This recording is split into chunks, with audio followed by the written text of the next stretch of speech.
welcome to some yin yang. So we'll do some yin at the top. Yin is the slower, more mindful. I say that it's all mindful, but it's a little more meditative because we hang out a while. So you have a chance to pay attention to just the breath or how you're responding or what's coming up for you, that sort of thing. Whereas with the flow for me, it gives me something to focus on. So it has that sort of almost guided meditation quality to it, where the flow itself is kind of dictating what I'm paying attention to. So with the yin, it's a little slower, so you might find your mind wandering. You'll just bring it back to the breath. We're going to start with this kind of fish pose. Now you can have something under your legs. I'm going to do a butterfly with my legs. So I'm going to have a little blanket for support. And then you'll need something to put under your upper back. Now I've got a pillow that's maybe about 4 inches tall. You could also use a yoga block. You might want a second one for your head. If you don't have either of those things, like a square couch, like, the fancy cushions that you throw on your couch, little pillows, one of those turned diagonally so that you have the thickest part under your shoulder blades also works pretty well. Then the little corner will sort of support your head. Okay, so with those notions in mind, you'll set yourself up as you like. Now, if you're using something that's really soft and squishy, like a pillow or a blanket underneath your back, then you might like it to come down like to the bottom of the rib cage, or maybe even lower than that. With a block, you're going to want the block to be really high up the back, like right in that region of the shoulder blades. And then if you're going to follow me with the butterfly, then put your feet together and drop your knees open, and then I just fill in the gap between my thigh bone and the floor. So I feel the stretch, but it doesn't cause any trouble for my hip joint. Now, it didn't used to cause trouble for my hip joint when I was in my 30s, but now it does. So a little bit of support helps me, right? So you just modify things based on how they feel to you. There's no hard and fast right and wrong. If it feels like your hip joint is overly vulnerable, prop your legs. If you like the way the sensation is running through the inner thigh, your groins, your hips, then do your thing. Everybody's body is slightly different. We're all mostly the same, but in all the details, very different. Now, I have drawn my shoulder blades towards each other a little bit. That's called retracting shoulder blades, in an effort to sort of open up the chest. Now, deep in the shoulder here are a stabilizer muscle called Pectoralis Minor. Pectoralis Minor attaches to the upper part of the rib cage and goes through the armpit and attaches to the shoulder blade at a particular little knobby point in the inside of the shoulder blade. This is a stabilizer muscle, and it pulls the shoulder blade onto the torso, right? It stabilizes in the front. Stabilizer muscles on the back of the shoulder, you probably know better because that's your rotator cuff. Now, if I want to target that little stabilizer muscle that has the habit, if it's tight, of pulling my shoulder forward towards the chest and closing in this little space right here in the front, which can cause some interesting kind of nerve things and tension around the neck as well, then I want to keep my arms closer to my body while I hang out here. If you want to target the big chest muscle, maybe the tension feels like it's more in your arm bone or in the chest, then you could take the arms out wide because the pectoralis major muscle attaches to the breastbone, the rib cage, and to the arm bone. Taking the arm bones out a little wider is going to put more of the pressure in that bigger muscle. So it really depends on what you think your shoulder thing is. Is it just that your shoulders tend to kind of slouch forward? Have them in tighter. If it feels like your chest is tight and pulling on your shoulder, you might want to take your arms out wider. Now, I just lectured for a really long time, but we're going to stay here for about another 2 or 3 minutes. So let yourself relax as best you can.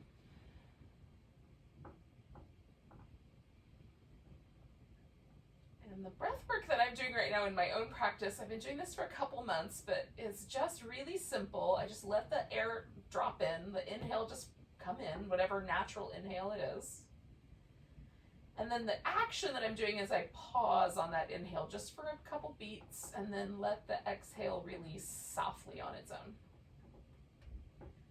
So I'm trying to let the breath be as natural as possible with one exception, and that is just retaining the inhale slightly.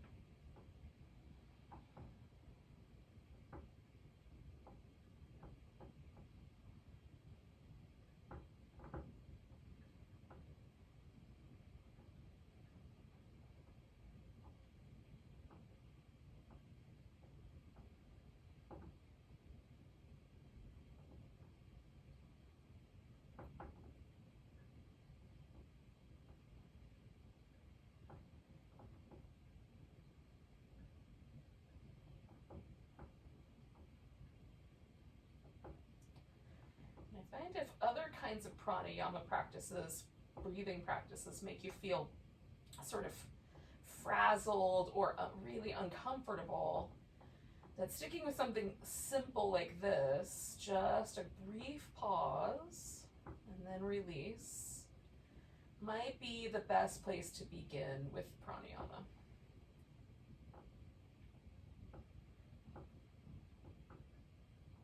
There's some other options, but this one is really sweet. It has a couple of impacts for me. So it has both a sort of soothing, like the exhale, especially just letting the exhale come out really gently on its own with no like intention of trying to bully the exhale. I find that very soothing for my nervous system. But the brief hold of the inhale is a little bit stimulating. So it makes, like, I pay attention a little bit better. So it's an interesting balance.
So let's do like about 3 more breaths.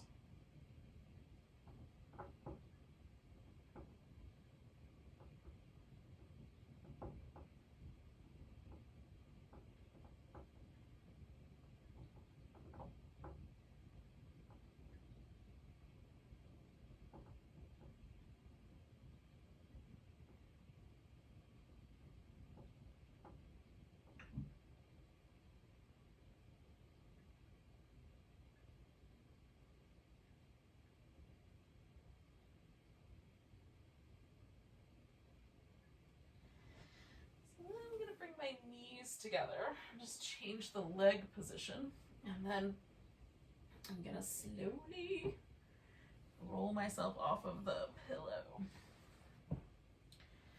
Now, that all by itself quite often feels really, really nice. When I come off of there, my upper back feels like it kind of spreads out in this really interesting, like, expanding horizon of upper back. Sometimes there's more of an impression left behind than others. One of my favorite things is to get the shoulder blades protracted as far as I can. That means bringing them off to the side. And in that expanse of my upper back that I've just created between my shoulder blades, I just rock, kind of press that part of my back into the floor and rock over it. Because, oh, it's really nice to get to those muscles. Oh. And as I hit the edge of my shoulder blade, like, oh, there's the spine of that one, and oh, there's the spine of that one. Just kind of pause there. And now I'm kind of retracting the shoulder blade, pulling it in, and then letting it go out, and doing that on each side. Oh. Just create some movement through the muscle there in that upper back. Oh. Now, quite often that alone makes my shoulder sort of feel like it has rocked back into the floor a little ways. So often when I first lay down on the floor, when I start my yoga practice, it feels like the little bottom inside corner of my shoulder blade tips in toward the floor a little deeper. And if that is the case for you, we're going to do one little stretch for the shoulder that's often really nice also. So we're going to retract the shoulder blades as best we can, hugging them towards each other and then pulling them down a little bit as well. So we're getting the shoulder blades as low and towards the middle of our back as we can. Then you're going to reach over and grab one arm. So I'm going to use my left hand to grab my right arm.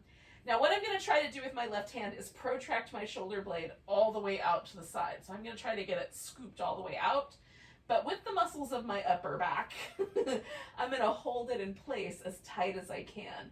So pulling with my left arm, I'm going to try to protract that shoulder blade, and holding with that upper back, I'm going to keep my shoulder blade in place. Now, this is not very exciting to look at. It's sort of like a stalemate, a tug of war.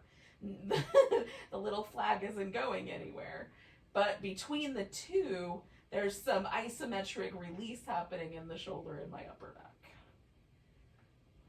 It feels like a lot is happening. In fact, I often will find my thighs kind of gripping towards the midline to try to assist my shoulders in their job. 2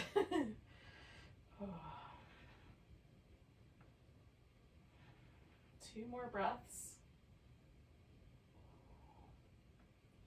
Now just release that arm. I'm going to lift the shoulder off the floor a little bit and kind of jiggle, and then settle the shoulder blades into what feels like a pretty natural position. And then just pausing for a moment with my arms, even, but pointing up toward the ceiling. Do I feel a difference in my 2 shoulders? And it feels to me, even though it felt pretty good to begin with, like my shoulder blade is kind of a little more, surface of the shoulder blade is resting on the floor. So I'm going to do the other side. So again, I'm going to retract that guy into the middle as far as I can get it to go. Pull on it and hold it. And again, I'm going to try to keep my my legs relaxed, even though they're going to try to kind of grip towards the middle to help me out. It's interesting to me how tension in one area of the body will often translate over, and other muscles will try to help out. It's one of the reasons that we say that we carry stress in the body is because of that. Like, there might be tension in your mind, but the rest of the body tries to behave like it can help you by tightening up.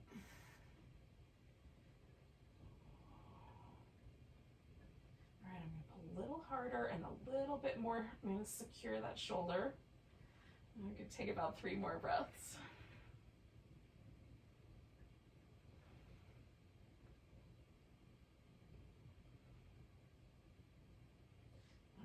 Release that arm.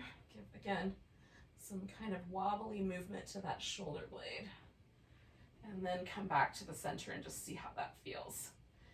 And often for me, if there's tension in my upper back or my shoulder, it kind of translates its way up into my neck, and it sometimes is actually the responsibility, like sometimes I get headaches, and often shoulder tension is kind of more responsible than anything else for that.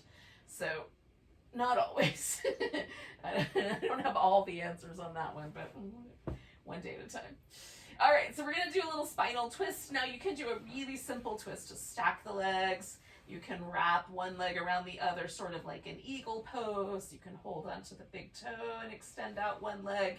Hold on to both feet. Pull one foot up against your hip and extend out through the other, or just do one or the other of those options. So we're going to take a twist. Now I want my upper back as best I can to rest pretty even on both shoulders. It doesn't have to be perfect, because sometimes the weight of the legs and depending on how long your torso is It's almost impossible to keep it even, but as close as you can. And again, you can have the arms down, you can have one arm up and one arm down, arms can be out like a pair of wings. You can turn the head the opposite way of the knees, which definitely is interesting. This one for me feels a lot more spicy than most of the other options. You can keep the head neutral with the shoulders, or you can turn the head the same direction as the legs. And so just some people find this one spicy. So just pick one for yourself that you think is the right answer. Or you could oscillate between a couple of them. We're gonna stay for a few minutes, about 3 minutes.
Every now and again, I just remind myself to come on back to the breath pattern.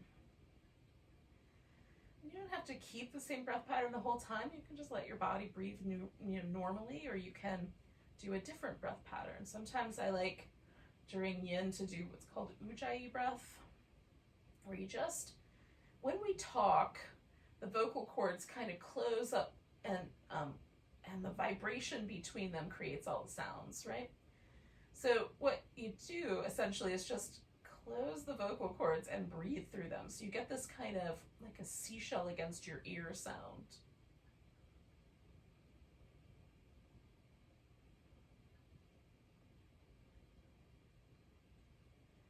Sometimes when you first start to try to produce that sound, you produce it with the nasal passages, which is okay.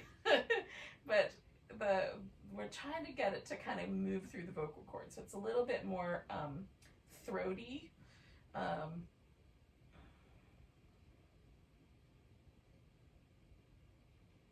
me, it feels kind of velvety in the throat.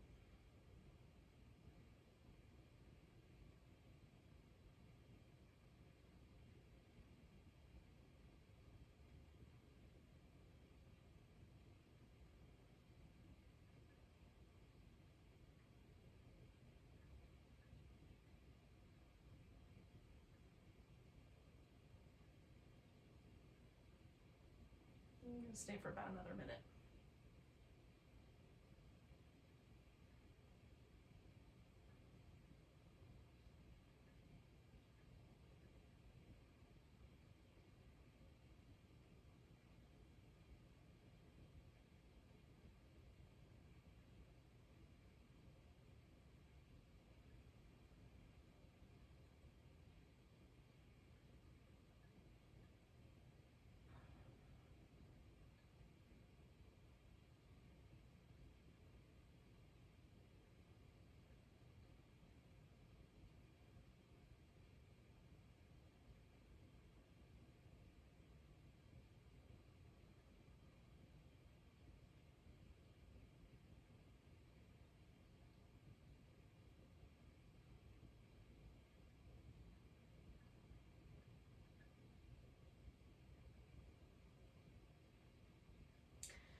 All right, friends. So we'll take a big breath.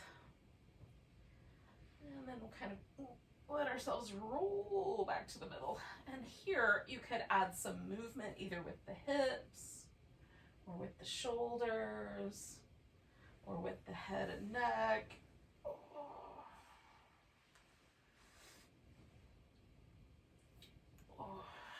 like to give myself at least 30 seconds, usually more like a minute, to sort of let everything settle, let any tension that I gather in the muscle from moving kind of, oh, the moon is coming in the window, kind of settle into place. Working on a full moon here. I think Friday is the full moon, and maybe there's even supposed to be an eclipse or something fancy fun like that. The last few days, it's been like right in the window, so I can see it while I lay here on the floor. It's fun. I'm a fan of the moon. Okay, so I'm going to take my legs the other way.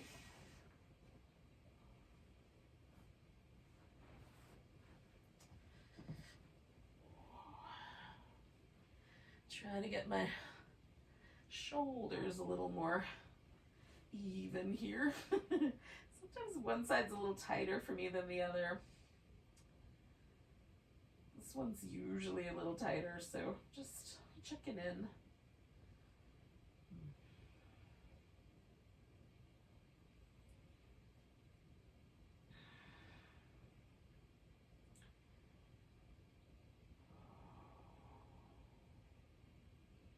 So let ourselves sink in. We'll stay for a few minutes.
Again, if you find your mind wandering, just come back to the breath. We'll stay for about another minute or so.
Take about 3 more breaths where we are.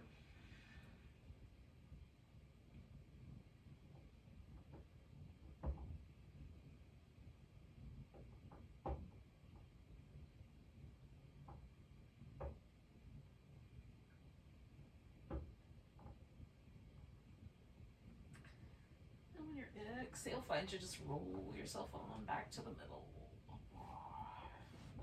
And again, you may want to do some movement or some stretching or some other things. We're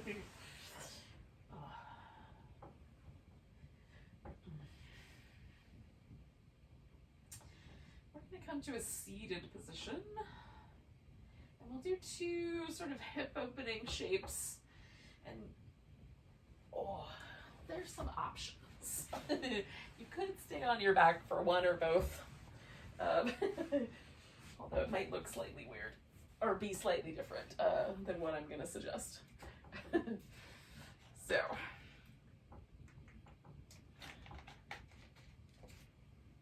we're going to start with either a deer or a swan.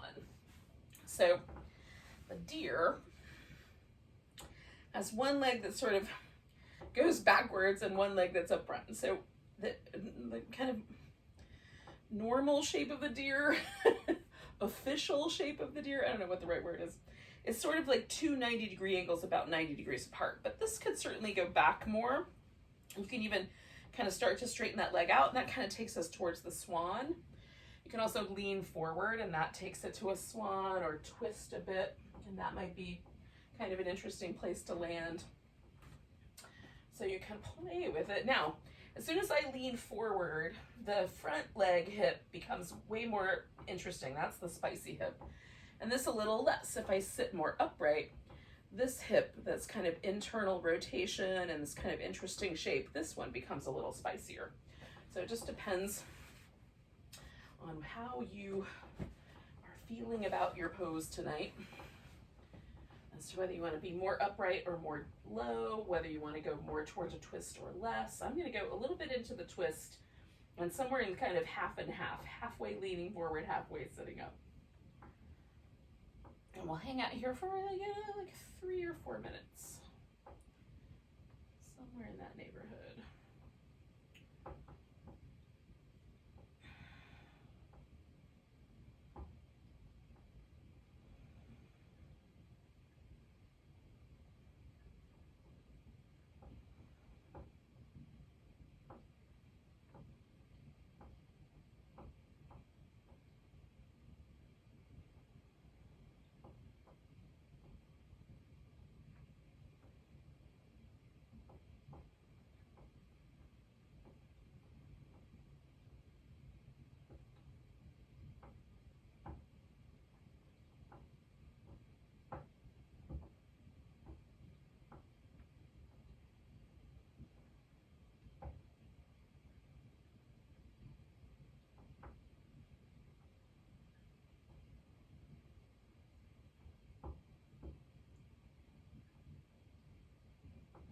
Occasionally I have to remind myself to relax other muscles.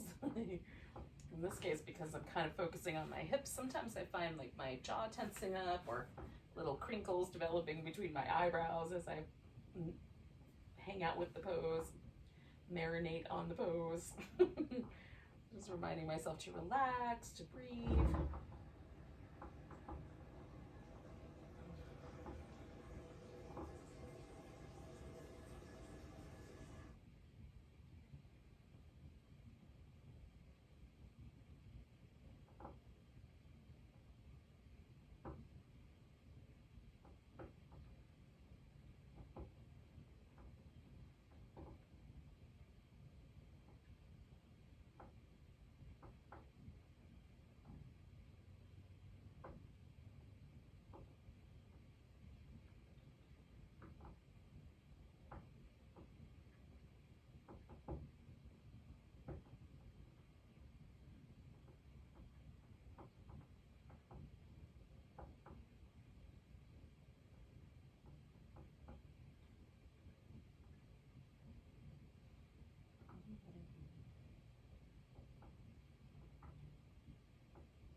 So we're going to stay for about another minute or so.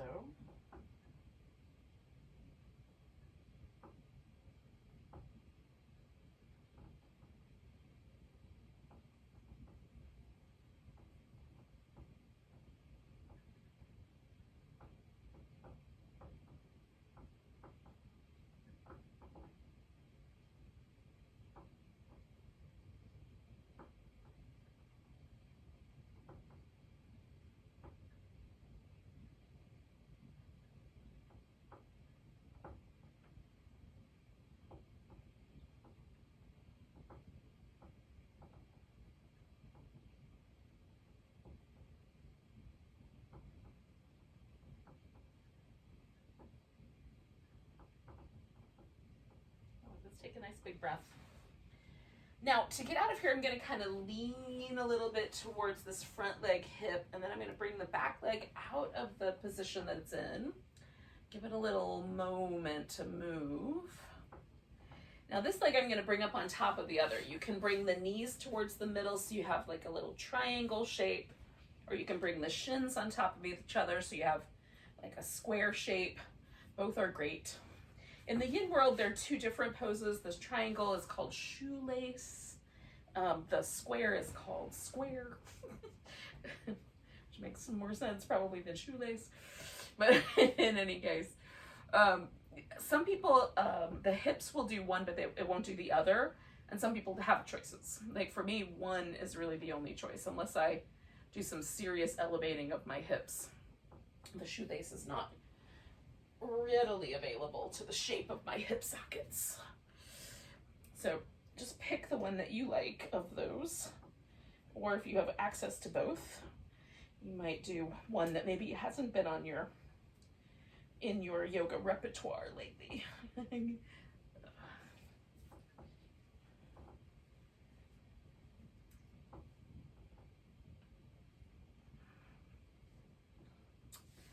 Now I like to lean forward a little bit. Some people may even want to lay on the legs and rest the elbows on the floor.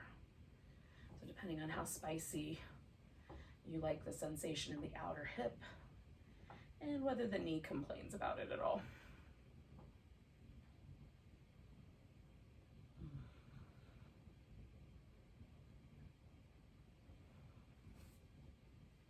We'll stay for a couple more minutes.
Just a wee bit longer.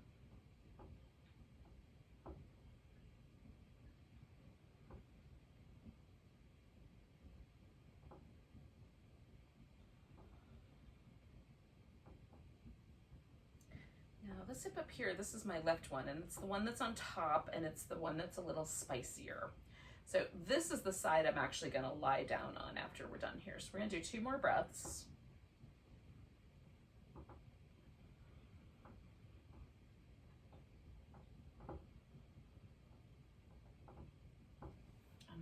Lift up, take the pressure away, unwind the legs.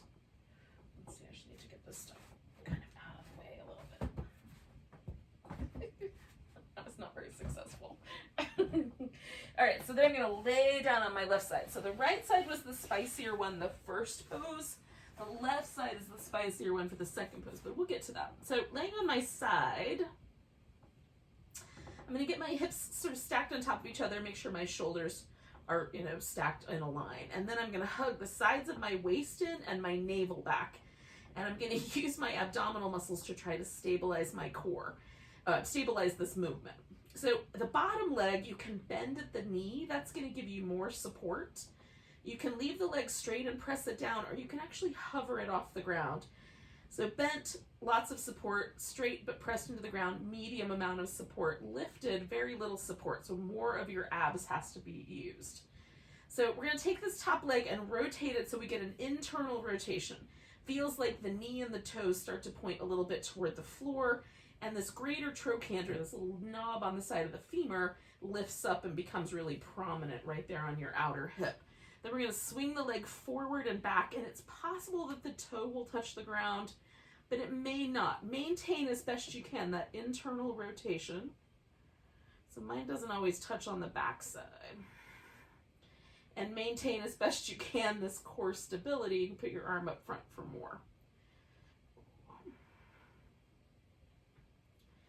So we're just doing a little yang here, blended in with the areas that we just treated with yin. Now, one more of those, and then we're going to externally rotate the legs. So now the toe and the knee kind of point a little more upwards, and that greater trochanter might have even disappeared, and now there's a kind of smoother sensation to your hip. Everybody's bones are a little different. And then we're going to circle the leg. Just make a circle, try to hold steady through the core. Keep that external rotation as best you can. 4, 3, 2, 1. Circle the other direction.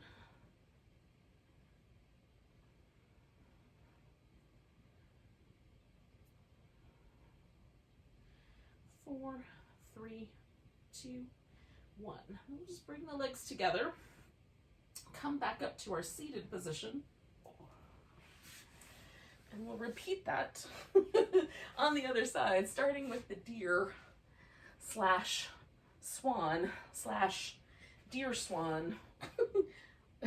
Dwan. Swear. Whatever you want to call it. I've yet to land on a perfect name. Okay, so again, I'm going to kind of do this twist around, but keep my legs in this really kind of official deer shape. And then find a somewhere in between leaning forward and sitting straight up. And we'll hang out for around 3 or 4 minutes.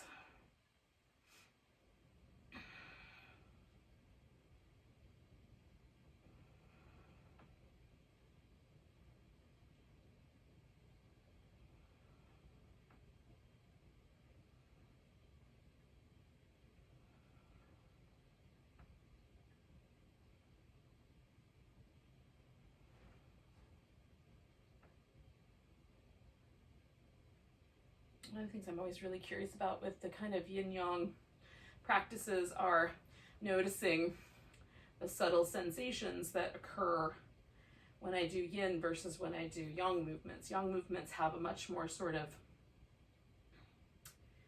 this sounds obvious, but more of an energetic, a bubblier, a zippier sensation that they leave behind. Whereas the yin is a little more subtle. It's like little champagne bubbles as opposed to blowing bubbles.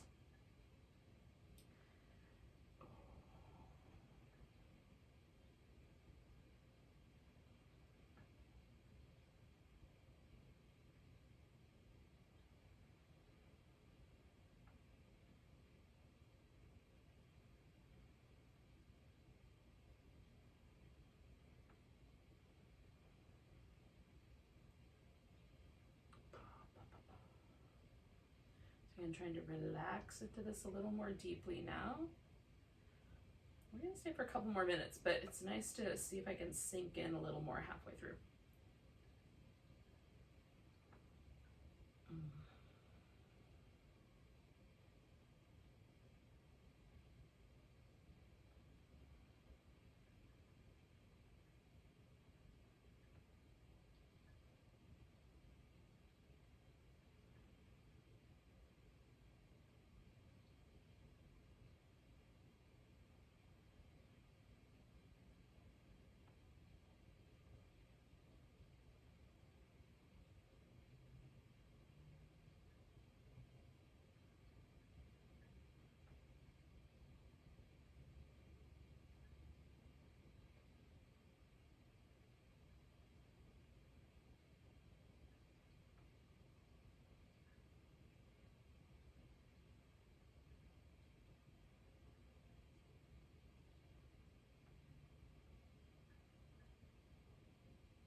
So we're going to take about 4 more breaths here.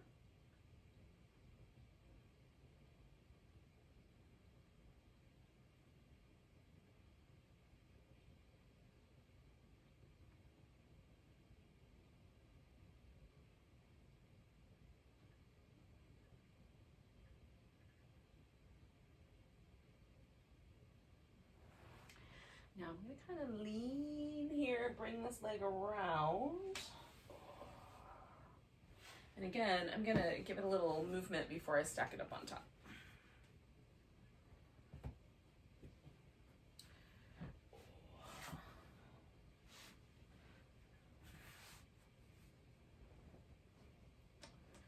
And then once you've sort of settled yourself into your square or shoelace, or somewhere in between, you can decide whether you're going to lean into it a little more or a little less.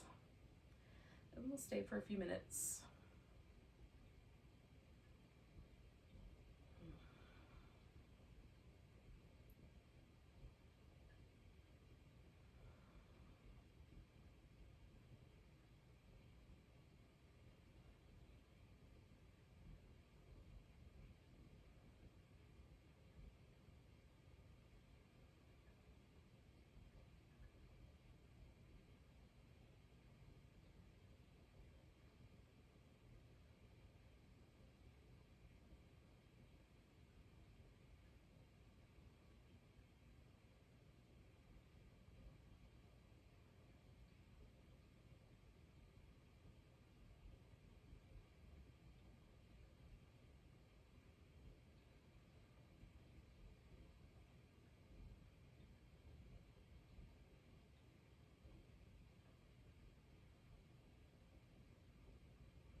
Again, just coming back to the breath whenever you can find yourself losing track. We've got about another minute here.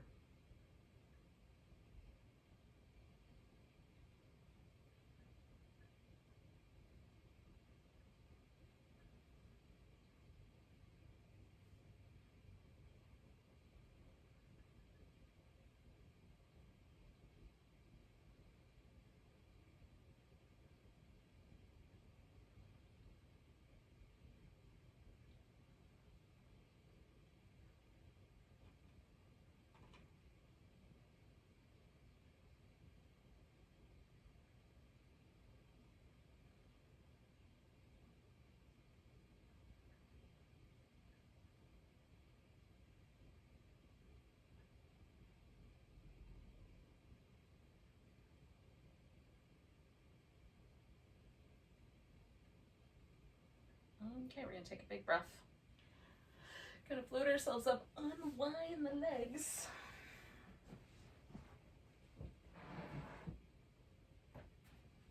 And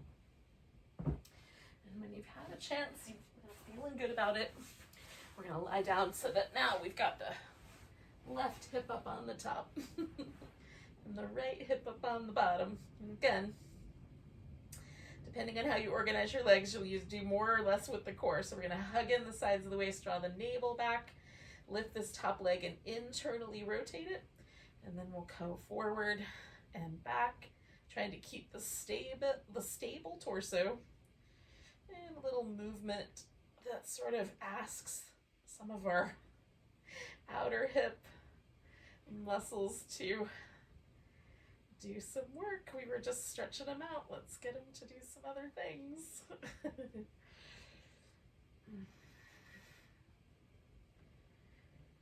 Okay, we'll do 3 more. 2 more. And last one. We'll come back and externally rotate that leg, and then we're gonna circle it, try to hold steady through the torso.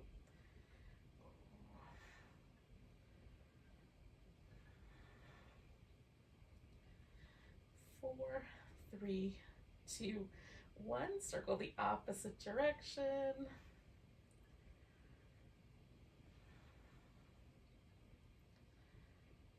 And 4, 3, 2, 1. Bring the legs together. Oh. So we're going to come up to all fours. And we'll do some little movement with the back. If you wanted to, you can throw in a little downward dog here also.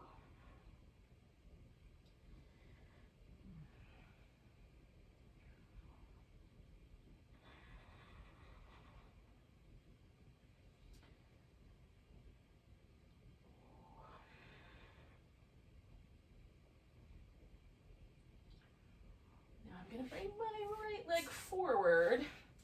And I'm going to do this little kind of dynamic flow into and out of a lunge. Now, sometimes it's tricky for knees. You can certainly put padding under your knee. I find by bringing my heel in towards my hip, it sort of helps protect my knee. So I'm going back towards this little half monkey and forward into a lunge. And back towards a little half monkey, forward into a lunge. I'm going to do that twice more.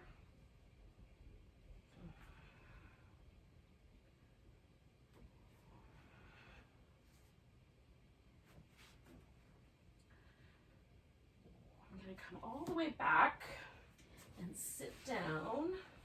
Open this leg out and come to a little gate latch pose. Back up, lengthen out.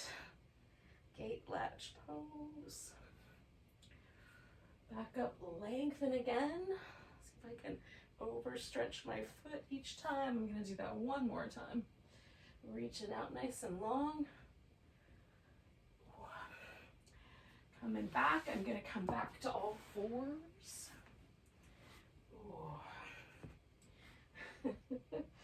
After I've given things a little shake out, I'm going to add some cat shapes back in.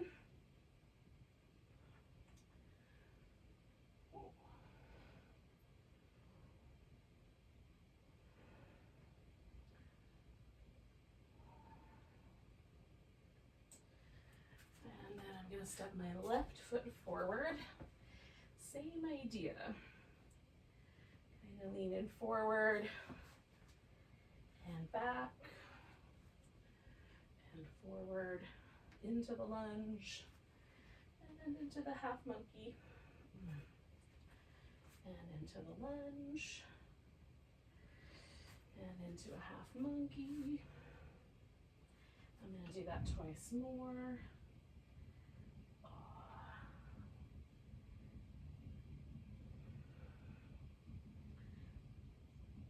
Creating this little dynamic.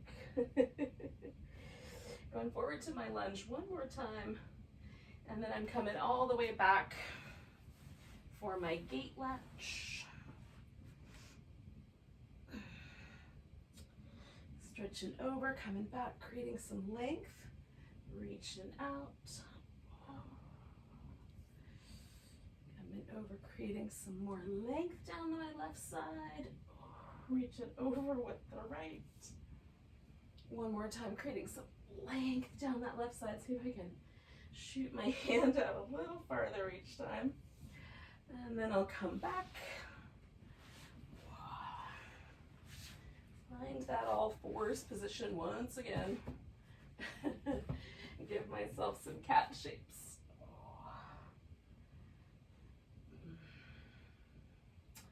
Now I'm going to go into downward dog.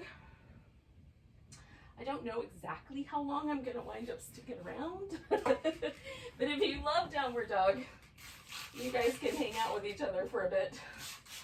And if downward dog is not your jam, we're just going to use it to get onto our feet.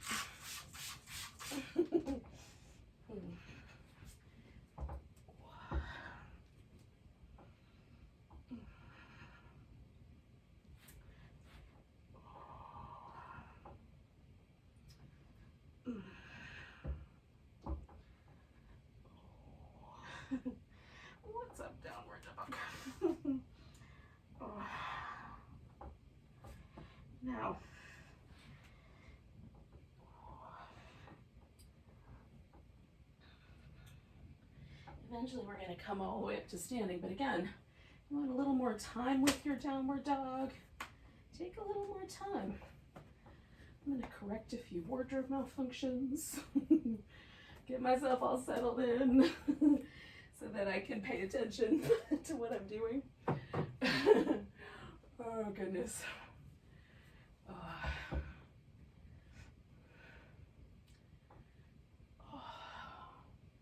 Now, I'm really a fan of noticing the differences between mountain pose after I've done yin and before. Often it feels really weird.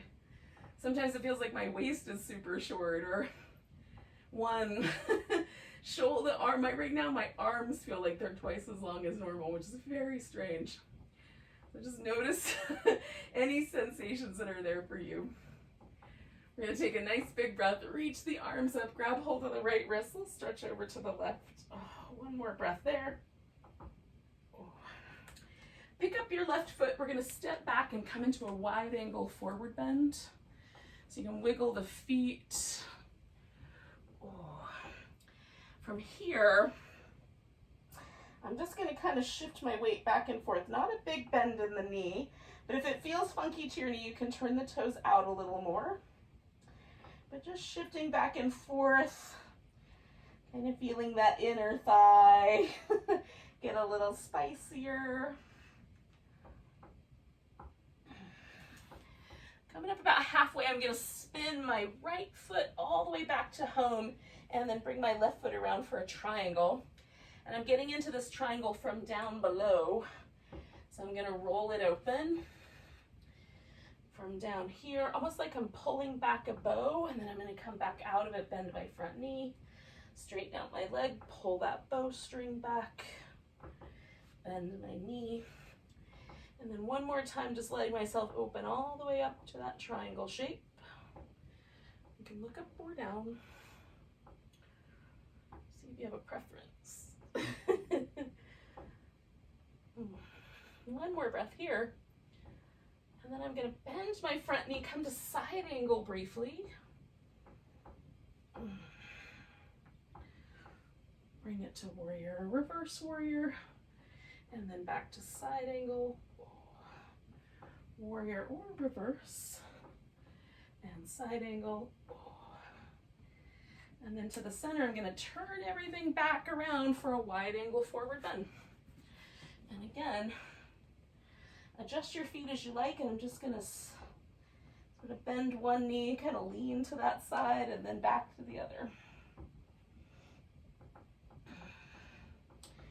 See if there's a difference on both sides now. Maybe one side's a little different. All right, coming back to the middle, I'm going to come up about halfway, turn my left foot all the way around towards the back of the mat, and then adjust the right foot so it's in a position for a triangle. And again, I'm going to open this triangle like I'm pulling a bowstring from the ground, and then I'm going to release it and kind of come back in. Lift up, lengthen, open that bowstring. Release it. One more time. I'm kind of pulling that bow open, and this time turning it right into triangle pose.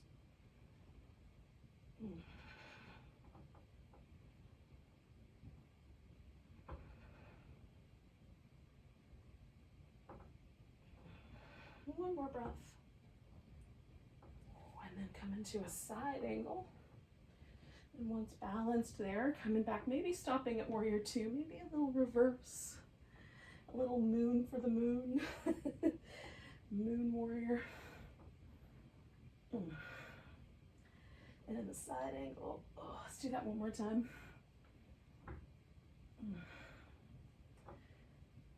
And then coming back around one more time for my wide angle forward bend. And this time I'm just going to let myself hang and see with a strong position in the legs.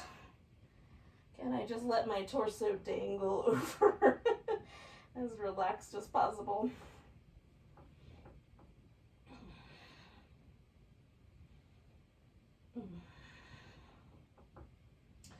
I'm going to turn this into a squat.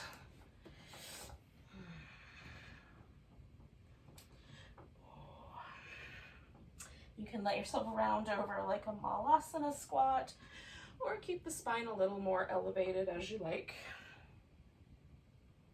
And from here, I'm going to take a seat,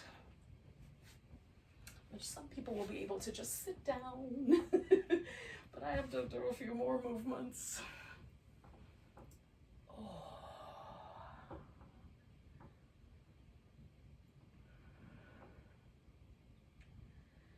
And then just for balancing out tonight's practice, we're going to come back to a breath practice. We're not going to manipulate the nostrils at all with the hands, but we are going to try to pay attention to the left and right nostrils. So it's possible that one will not really be as sensitive as the other. Maybe breath doesn't want to go through one. That's okay. You're just going to concentrate your attention on the left one for a bit, and then we're going to concentrate the attention on the right one, and we'll see what happens. So as you inhale next, concentrate on your left nostril. And then exhale and concentrate on the right one. Stay on the right and inhale. And bring your attention to the left as you exhale. So that's the pattern. We're going to stay on the left for the inhale. Switch right, exhale. Stay there to inhale. Switch to exhale. And just keep going. So we're not trying to do anything other than breathe. This is merely a focus shift.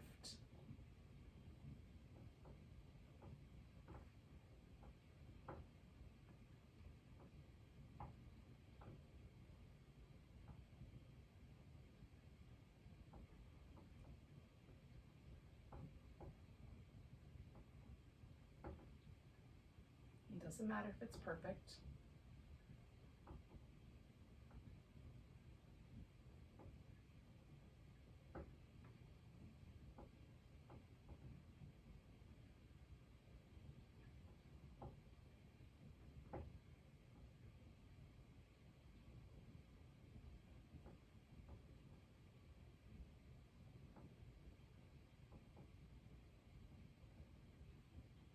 Do one more set.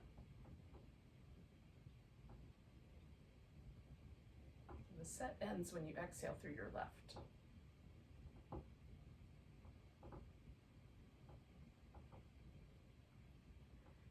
then just pause for a moment and notice.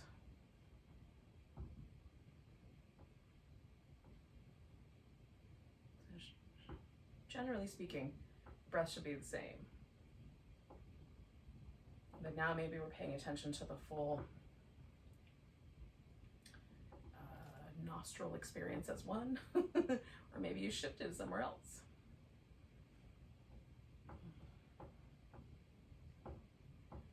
So again, sometimes breath work can be a little bit intense. It's another way to kind of find a balancing kind of breath practice that isn't as intense. Now we'll do a little Shavasana. So I'm going to just kind of stay where I am mentally and glide myself in. If it's chilly where you are, you might want to cover with a blanket. I'm feeling pretty toasty tonight, for whatever reason. Nostrils or otherwise. And then I've got a pillow under my legs to make that more comfortable.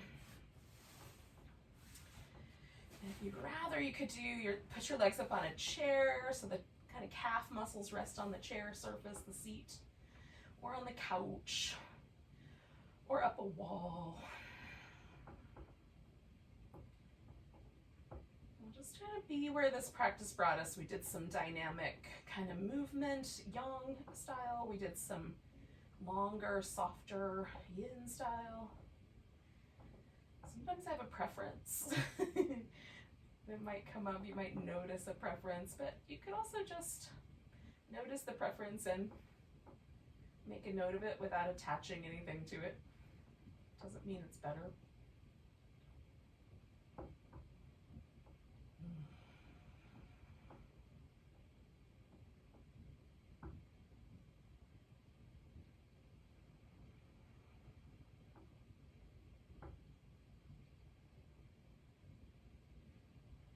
Let every muscle in your face, your scalp, sides of the neck, around the ears, let all that relax. And let your lips get a little fluffier and softer.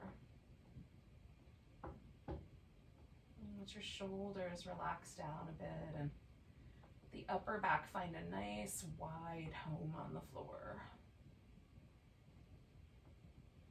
And let your heart rest easy in the nest of your ribs. You can lean into the pillow of your left lung.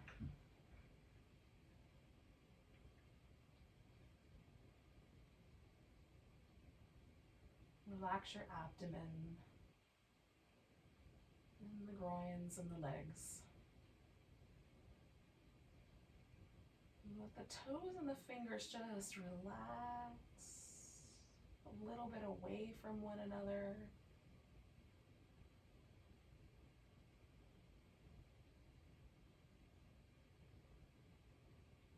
No tension.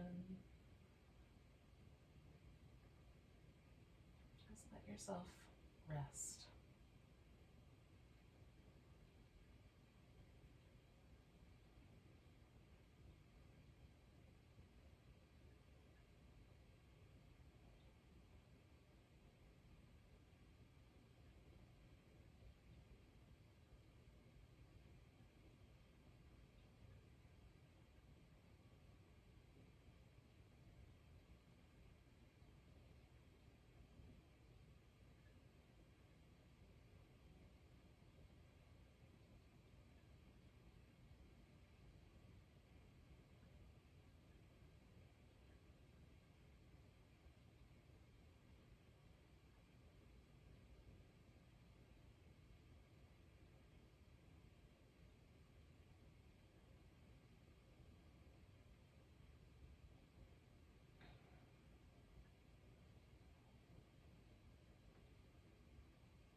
become aware that your body is breathing again.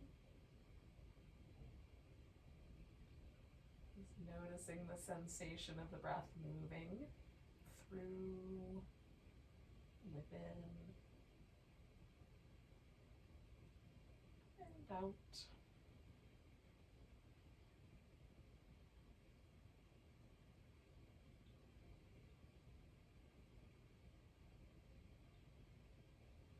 As you're ready, you can start to wiggle and stretch and move around.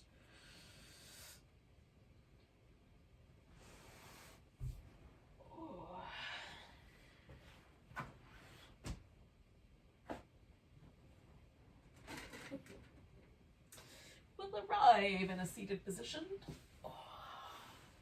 Eventually. We'll close out class with a big breath together.